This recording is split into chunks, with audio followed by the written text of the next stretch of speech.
بھوڑا کی بیوی صبح کو روٹی بناتی، سبزی بناتی، اور بنانے کے بعد میں ایک پٹلی میں روٹی کو باندھ کر کے کہتی کہ میرے سرتاج آج چلے جاؤ کہیں سے مزدوری کر کے پیسے لے آؤ، گھر کے اندر کھانے کے لیے کچھ نہیں ہے، بچے بھوکے رہ جائیں گے۔ اب وہ گھر سے چلتا تھا، پٹلی روٹی کی اٹھاتا تھا، اور اٹھانے کے بعد میں جاتا تھا، مزدوری کر کے واپس آ جاتا تھا، پیسے لے کر کے واپس آ جاتا تھا، گھر کے اخراجات پورے ہوتے رہتے تھے۔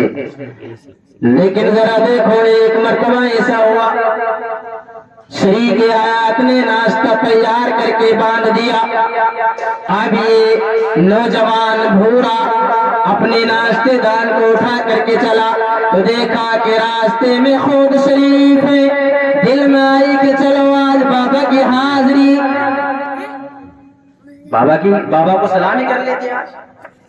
اب جاتا ہے، جانے کے بعد میں سلام کرتا ہے، جھاڑو لگاتا ہے، اور جھاڑو لگا کر کے گیا تو کہیں مزدوری نہ ملی۔ پھر وہاں سے گیا گھر سے پھر دوسرے دن کو روٹی لے کر کے آتا ہے۔ آنے کے بعد میں بابا کی بارگاہ میں آتا ہے، لیکن آتا ہے تو اس سے پہلے جو روٹی ہوتی تھی، راستے میں کوئی غریب ملتا، راستے میں کوئی بھوکا ملتا تھا تو اس روٹی کو اسے کھلا دیتا تھا، اور آپ کی بارگاہ میں آتا، اور آنے کے بعد میں آپ کی بارگاہ میں آتا، اور آنے کے بعد میں دربار پہ جھاڑو لگاتا تھا۔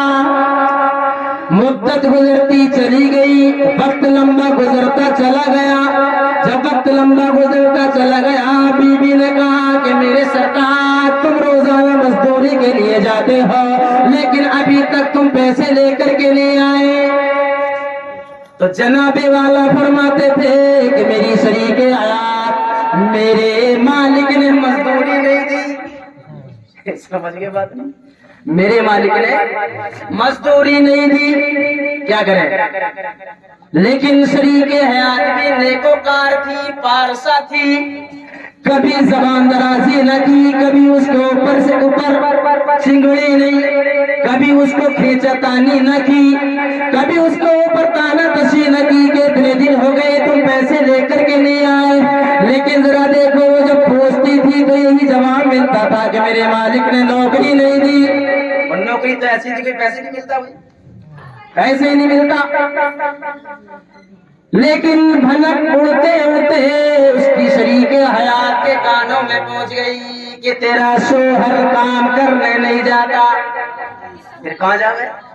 کہ وہ تو بابا کے پاس جا کے جھاڑو نہیں لگاتا، اور اس بابا نے تو کچھ بھی نہ دیا، تو اسے کہہ دیں گے۔ وہ بولی اچھا، لیکن وہ نیک تھی، اللہ والوں سے محبت کرتی تھی، اللہ والوں سے محبت کرتی تھی، اس لیے اس نے کچھ نہیں کہا کہ خوش قسمت ہوں میں کہ میرا سرتاج اللہ والے کی بارگاہ میں رہ کر کے جھاڑو لگاتا ہے، اگر نگاہ کرم ہو گئی تو بیڑا پار ہو جائے گا۔ اگر نگاہ کرم ہو گئی تو بیڑا پار ہو جائے گا۔ شکوہ شکایت نہ کی، لیکن جب سے ہی شام کو آنے کے بعد میں کہتے میرے سرتاج یہ تو بتاؤ کہاں گئے تھے؟ سرتاج نے کہا کہ مزدوری کرنے گیا تھا۔ شریک حیات نے کہا کہ نہیں میرے سرتاج مجھے سارا ماجرا معلوم ہو گیا، تم اللہ کے ولی کی بارگاہ میں جاتے ہو، جانے کے بعد میں ان کی بارگاہ میں جا کر کے جھاڑو لگاتے ہو، ان کو سلام کرتے ہو، اور صبح سے شام تک وہی رہتے ہو۔ لیکن اب ذرا دیکھو، گھر کے اندر بیٹی جوان ہو گئی ہے، رشتہ کہیں مل نہیں رہا ہے، جا کر کے کہنا کہ حضور دادا ابا جان میرے پیر تمہیں ہو، مجھے تمہیں سنبھالو گے۔ اگر انہوں نے کہہ دیا تو بیڑا پار ہو جائے گا۔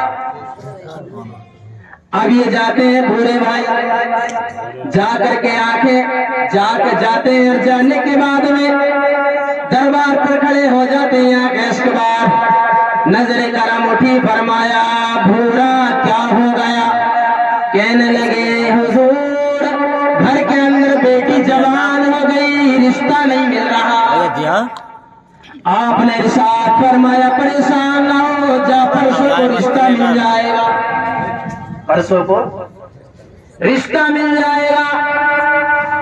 زبان سے نکلے کلمات اللہ کے ولی کے کبھی ٹلتے نہیں، اللہ تعالیٰ کیسے نہ کیسے انتظام فرما ہی دیتا ہے۔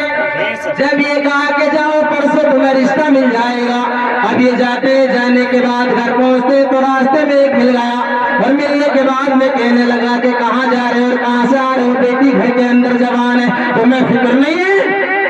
تمہیں فکر نہیں ہے اپنی بیٹی کی کہ شادی کی جائے گی نہیں کی جائے گی؟